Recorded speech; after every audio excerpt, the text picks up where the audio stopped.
আজ আপনাদের সাথে শেয়ার করব ভেটকি মাছের কাঁটা বা তেল চচ্চড়ি। এইভাবে যদি তৈরি করেন এর স্বাদ মুখে লেগে থাকবে। গরম ভাতে এইরকম একটা রেসিপি যদি থাকে আর কিচ্ছুটি লাগবে না, কথা দিচ্ছি।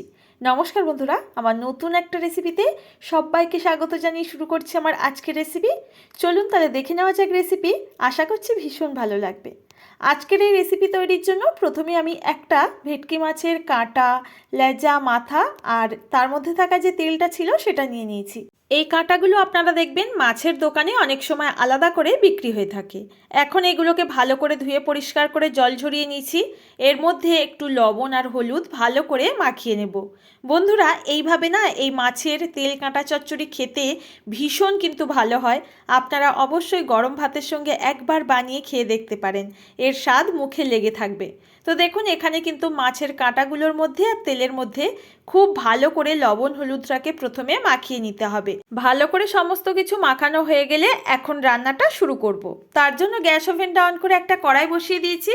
এখন দিয়ে দিচ্ছি বেশ কিছুটা পরিমাণে সরিষার তেল।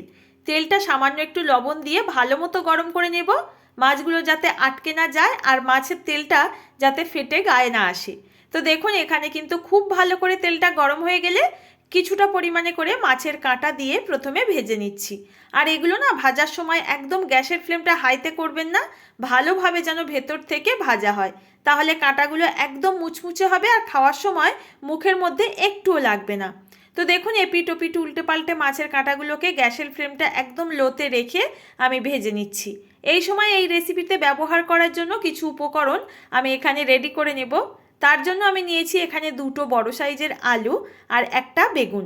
এখানে যাদের বেগুনে অসুবিধা আছে বেগুনটা স্কিপ করে শুধু আলু দিয়ে করতে পারবেন, আবার যারা একদমই আলু পছন্দ করেন না আলু স্কিপ করে বেগুন দিয়ে করতে পারবেন।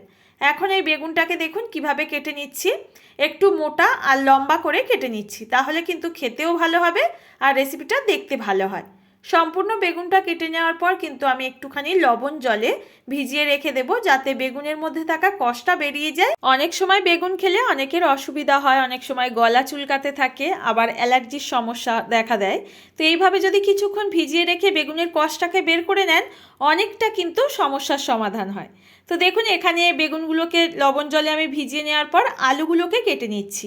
সমস্ত আলু বেগুন আমার কাটা হয়ে গেছে, আর এদিকে মাছের যে কাঁটাগুলো ভাজতে বসিয়েছিলাম সেগুলোও কিন্তু আমার ভাজা হয়ে গেছে। তেল ঝরিয়ে মাছের কাঁটাগুলোকে উঠিয়ে নেব। এই তেলের মধ্যে যে মাছের তেলটুকু আমার ভাজতে বাকি আছে সেগুলোকেও ভেজে নেব। তেলটার মধ্যে দেখুন একদমই কিন্তু আস্তে আস্তে গ্যাসের ফ্লেমটা রেখে এই তেলটাকে দিয়ে দিতে হবে। আর এখানে না তেলটা দেওয়ার পর দেখবেন আস্তে আস্তে তেলের পরিমাণটা বেড়ে যাচ্ছে। এর মধ্যে কিন্তু প্রচুর পরিমাণে তেল থাকে, সেগুলো কিন্তু গলে এতটা পরিমাণে তেল হয়ে গেছে। সম্পূর্ণ এই তেলের মধ্যেই আমাদের আজকের রেসিপিটি করলে খেতে বেশি টেস্টি হবে। তার জন্য আমি ফোড়নে দিয়ে দিচ্ছি গোটা জিরে, একটু গোটা গরম মশলা ফাটিয়ে। এবার ফোড়নটা ভাজা হয়ে গেলে এর মধ্যে দুটো বড় সাইজের পেঁয়াজ কুচি করে রেখেছিলাম সেটাকে অ্যাড করে দিলাম। এখন পেঁয়াজগুলোকে খুব ভালো করে কিন্তু ভেজে নিতে হবে, যতক্ষণ না লালচে হয়ে যাচ্ছে। ভালো করে পেঁয়াজ ভেজে নেওয়ার পর এর মধ্যে অ্যাড করে দেব দুটো বড় সাইজের টমেটো কুচি। একই সাথে অ্যাড করছি 1 টেবিল স্পুন করে আদা রসুনের পেস্ট। এবার একই সাথে আমি বেশ কয়েকটা শুকনো লঙ্কা, 1 চামচ জিরে আর 1 চামচ গোটা ধনিয়া পেস্ট করে রেখেছিলাম সেটাকে অ্যাড করে দিলাম। এখানে এবার মশলাটাকে খুব ভালো করে গ্যাসের ফ্লেমটা একদম মিডিয়ামে রেখে কষিয়ে নিতে হবে, যতক্ষণ না এর মধ্যে থেকে তেলটা পুরোপুরি ছেড়ে আসছে। এখন মশলা কষানো হয়ে গেলে কেটে রাখা টুকরো করে নেওয়া আলুগুলোকে অ্যাড করে দিলাম। এইবার মশলার মধ্যে আলুগুলো বেশ কিছু টাইম নিয়ে কষিয়ে নেব।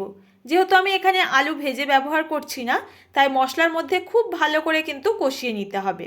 এখন আমি এই পর্যায়ে দিয়ে দিচ্ছি স্বাদ মতো লবণ আর হলুদের গুঁড়ো। এখন খুব ভালো করে কিন্তু আলু কষিয়ে নিতে হবে, আর এখানে আলুটা যেন একদম 50% মতো সেদ্ধ হয়ে যায় কষাতে কষাতে খেয়াল রাখবেন। তো দেখতেই পাচ্ছেন বেশ কিছুক্ষণ আমি কিন্তু আলু খুব ভালো করে মশলার মধ্যে কষিয়ে নিয়েছি আর আলুটা প্রায় সেদ্ধ হয়ে এসছে। এই পর্যায়ে কেটে রাখা বেগুনগুলোকে অ্যাড করে দেব। বেগুন কিন্তু খুব বেশি আগে দেওয়া যাবে না, তাহলে খেতে ভালো লাগবে না এই রেসিপিটা। বেগুন একদম গলে নরম হয়ে যাবে আর তখন কিন্তু দেখতেও ভালো লাগে না। তো দেখুন, বেগুন দেওয়ার পর কিন্তু একটু ভালো করে নাড়াচাড়া করে কষিয়ে নিলাম।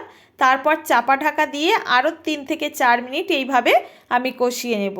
যত ভালো করে মশলা আর এই সবজিগুলো কষিয়ে রান্নাটা করবেন খেতে কিন্তু ভীষণ ভালো হবে। এইভাবে কিন্তু চাপা ঢাকা 2-3 বার দিয়ে আমি এইভাবে বেগুন আলু কষিয়ে কষিয়ে রান্নাটা করে নিচ্ছি। কিছুক্ষণ রান্না করার পর দেখবেন বেগুন আলু মশলা একদম রেডি হয়ে যাবে ঝোল তৈরি করার জন্য। এখানে এই পর্যায়ে আমি 2 বাটি মতো জল অ্যাড করে দেব, তবে জলটা কিন্তু এখানে বুঝে দিতে হবে। এই রেসিপিতে খুব একটা বেশি গ্রেভি বা জল বেশি থাকলে একদমই খেতে ভালো লাগবে না। তো দেখুন এখানে আমি মাপ বুঝে কিন্তু 2 বাটি জল দিয়ে দিয়েছি। এখন সমস্ত কিছু ভালো করে নাড়াচাড়া করে একটু ফুট ওঠা পর্যন্ত অপেক্ষা করব। এই রেসিপিটা কিন্তু আমি কষানোর সময় প্রায় 80% মতো আলু বেগুন সেদ্ধ করে রেডি করে নিয়েছি। এখন ঝোলটা জাস্ট ফুটে উঠেছে, নাড়াচাড়া করে নিচ্ছে আর আলু সেদ্ধ হয়েছে কিনা চেক করে নিলাম। এই পর্যায়ে মাছের তেল কাঁটা সমস্ত কিছু দিয়ে হালকা হাতে নাড়াচাড়া করে এটাকে চাপা ঢাকা দিয়ে আরও 3 থেকে 4 মিনিট রান্না করতে হবে, গ্যাসের ফ্লেমটা একদম লোতে রেখে। কিছুক্ষণ এইভাবে রান্না করার পর দেখবেন মাছের তেল চচ্চড়ি একদম রেডি।